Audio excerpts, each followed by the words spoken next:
désirez-vous? Qu'est-ce qui vous démange? Qu'est-ce qui vous passionne?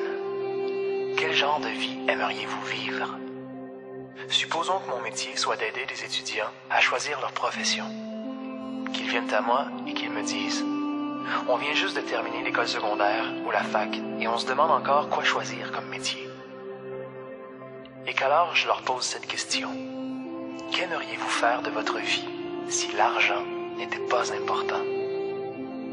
Comment, si vous aviez le choix, voudriez-vous vivre votre vie?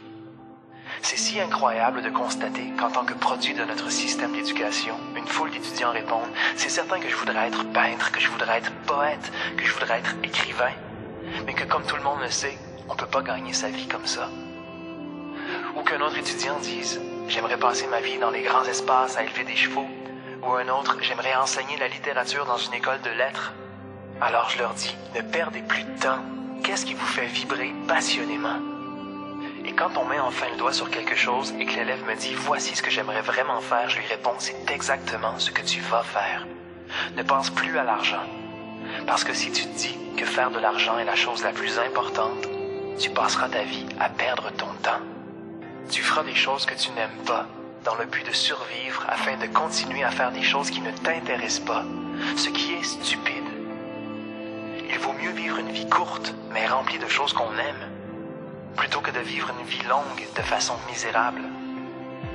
Et après tout, si tu aimes vraiment ce que tu fais, peu importe ce que c'est, éventuellement, tu en deviendras un maître. La seule façon de devenir un maître dans ce qu'on fait, c'est de s'y consacrer complètement. Et quand on maîtrise son métier, c'est possible d'en être bien payé, peu importe ce que c'est. Alors ne t'en fais pas trop pour l'argent, peu importe ce qui t'intéresse vraiment, tu trouveras une façon d'en vivre. Mais c'est absolument stupide de perdre son temps à faire des choses que tu n'aimes pas, dans le but de continuer à faire des choses qui ne t'intéressent pas, et ainsi de suite, pour ensuite enseigner à tes enfants à faire la même chose. Tu vois, ce qu'on fait, c'est qu'on enseigne à nos enfants à vivre le même genre de vie qu'on a vécu, afin qu'ils puissent un jour se justifier et trouver une satisfaction dans le fait d'enseigner à leurs enfants, à bien enseigner à leurs enfants, à faire la même chose. C'est une suite sans fin qui n'aboutit jamais. C'est pourquoi il est si important de considérer cette question. Qu'est-ce que je désire vraiment?